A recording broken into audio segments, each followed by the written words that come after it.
a Paola Pejovet y ahora vamos a ver los principales temas de hoy. Con la situación que se está viviendo en Gaza, esta vez un ataque a un hospital el último fin de semana deja 4 muertos y más de 50 heridos. Y miles de ciudadanos en Londres salen a las calles para solidarizarse con las víctimas palestinas. Mientras en Ucrania, Estados Unidos acusa a separatistas de manipular las pruebas del avión MH17 y sospecha que ocultan algo. Mientras en Irak, cristianos huyen de Mosul tras amenaza de muerte del Estado Islámico. Bien, así empieza TVP Mundo.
¿Cómo están? Bienvenidos al programa. Farid Cajat nos acompaña en el análisis. Ha sido un fin de semana muy duro, muy intenso de bombardeos. Dice que ayer quizás fue uno de los días más sangrientos en la franja de Gaza, pero vemos que continúan los muertos, continúan los heridos, y esta vez los objetivos son hospitales. Hospitales donde está gente inocente, ¿no? Así es, buenas tardes. Sí, la paradoja es que Israel acusa a Hamas de actuar de manera indiscriminada, mientras que Israel presuntamente intentaría evitar bajas civiles. Sin embargo, no solo Israel causa muchas más víctimas, sino mucha mayor proporción de víctimas civiles que Hamas. Así es, más de 500 personas han muerto en solo 15 días de la ofensiva israelí contra la Franja de Gaza. Por otro lado, el secretario general de Naciones Unidas ha calificado de atroces las acciones judías en la zona de Shejaya. Minutos de tensión y pánico vivieron los médicos del Hospital Central de Aqsa en Gaza cuando un proyectil israelí cayó en el tercer piso del centro médico en la unidad de cuidados intensivos. Producto del ataque, 4 personas perdieron la vida y otras 16 resultaron heridas. Hace unos días, portavoces de Médicos Sin Fronteras se pronunciaron exigiendo a la ofensiva israelí respetar al personal sanitario y las estructuras de salud, como las ambulancias o inmediaciones, que ya sobrepasan los 500, según el Ministerio de Salud en Gaza. Este domingo, al menos 100 palestinos y 13 soldados israelíes murieron, luego que el ejército de Israel ingresó al barrio gazatí de Shejaya como parte de la ampliación de la operación Margen Protector por tierra. El motivo fue la interceptación de la casa de Khalil al-Hayam, un alto funcionario de Hamas, cuya vivienda presuntamente servía de almacén de cohetes y lanzamisiles. El ejército israelí se justificó señalando que días previos a la operación habían advertido a los lugareños abandonar la zona, pero hicieron caso omiso tras oír las recomendaciones de Hamas, quienes minimizaron la incursión militar. En estas imágenes se puede ver a los pobladores huir con sus familias sin llevar equipaje ni nada en las manos. El panorama es aún más desolador cuando se ven los cuerpos de niños y adultos esparcidos en las calles o entre los escombros. Muchas de las familias huyeron hacia las instalaciones de la Agencia de la ONU para Refugiados Palestinos ante la masiva llegada de desplazados. autoridades humanitarias han advertido que pronto podrían albergar el doble de la capacidad de la que disponen. El ataque en Yehaya ha sido considerado uno de los más violentos desde el inicio de la ofensiva militar, por lo que las milicias acordaron una sorpresiva tregua con Israel de 2 horas para permitir el retiro de cadáveres. A raíz de lo ocurrido el domingo, la autoridad palestina Mahmoud Abbas decretó 3 días de duelo en Cisjordania. Durante un encuentro con el emir de Qatar, el jeque Tamim bin Hamad Al Thani y el secretario de la ONU Ban Ki-moon, Abbas hizo un llamamiento a la comunidad internacional a proteger a los palestinos y convocar a una reunión de emergencia para un alto al fuego inmediato. Horas después de la matanza en Yehaya, se supo del anuncio de las brigadas de Asedin al-Qassam, brazo armado de Hamas, que confirmaron la captura de un soldado israelí en combate, identificado como Shaul Aron. Mientras tanto, el ejército israelí no ha confirmado ni desmentido tal pronunciamiento y ha iniciado el recuento de sus tropas para verificar dicha información. A poco de conocer la noticia de Hamas, decenas de personas salieron a las calles de Gaza a celebrar la captura y alabar a los islamistas, mientras que en las ciudades de Cisjordania, en Belén, Hebrón y Ramadala, jóvenes palestinos atacaron puestos de observación israelí en protesta contra la incursión terrestre en Gaza. Este lunes, los enfrentamientos continuaron, esta vez en las ciudades de Khan Yunis y Rafat en simultáneo. En esta última localidad, el bombardeo israelí mató a casi todos los integrantes de una familia cuando trataban de huir. Según algunos de los residentes, las víctimas nunca fueron alertadas para evacuar de emergencia. Al respecto, el presidente de Estados Unidos, Barack Obama, ha enviado al secretario de Estado, John Kerry, al Cairo para trabajar ante un posible alto al fuego inmediato entre Israel y Hamas que ponga fin a la violencia en Gaza. Mientras el proceso de mediación internacional acelera su misión para la paz, en la frontera entre Israel y la Franja la historia continúa.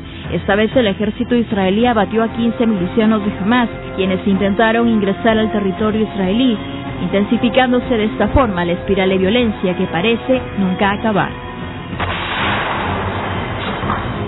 Muy bien, pues de confirmarse la captura de este soldado israelí, Hamas tendría pues una valiosa carta para negociar, ¿no es cierto? Estamos hablando de la posibilidad de que por la vida de un soldado podría canjearla de presos palestinos también.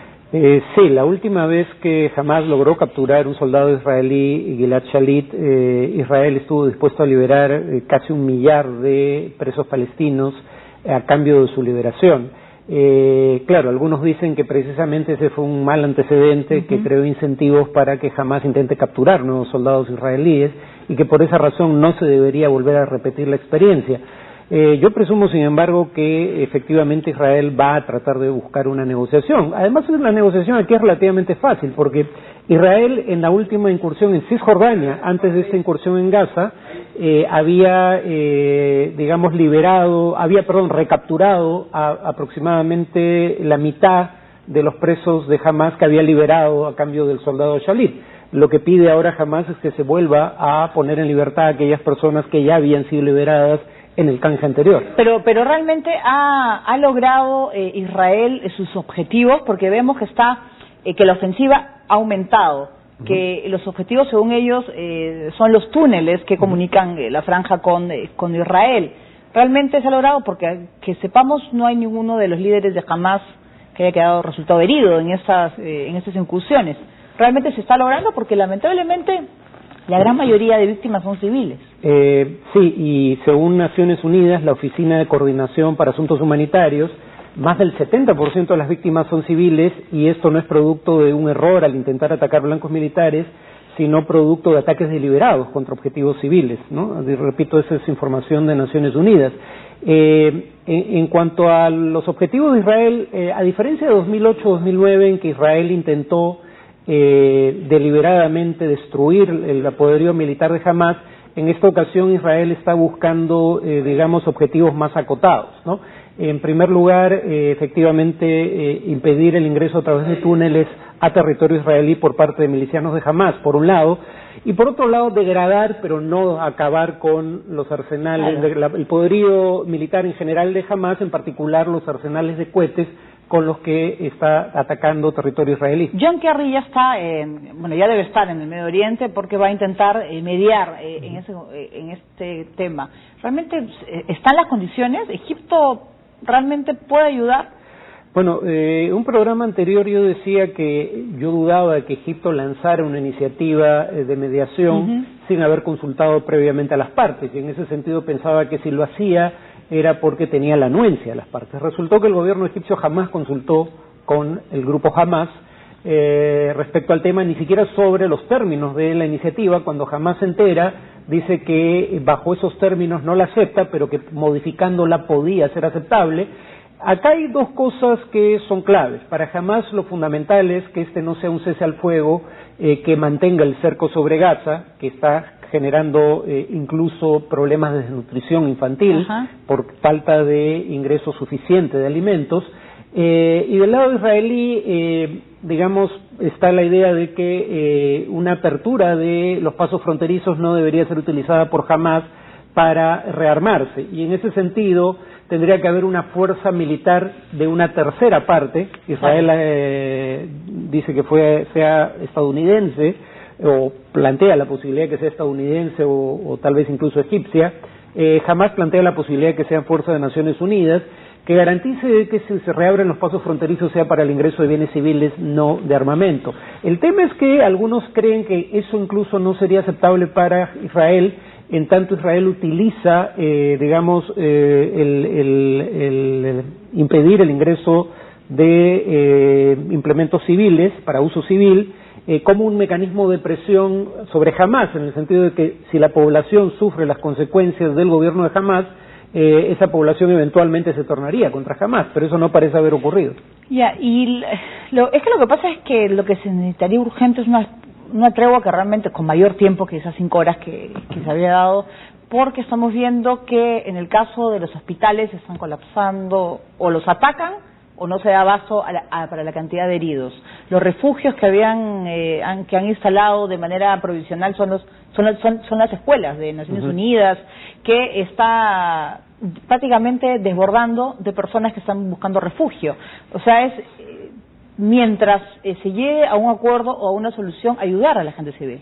Sí, el tema es que Hamás tiene una mala imagen perfectamente bien ganada por sus violaciones de derechos humanos, por su carta fundacional que no reconoce el derecho a existir de Israel, pero siendo lo que es Hamás primero aceptó el gobierno de unidad nacional palestino que estaba dispuesto a negociar con Israel, fue Israel quien no aceptó negociar con ese gobierno de unidad, y ahora pone condiciones para un cese al fuego que son francamente razonables. La fundamental es la apertura de los pasos fronterizos en la eventualidad de un cese al fuego.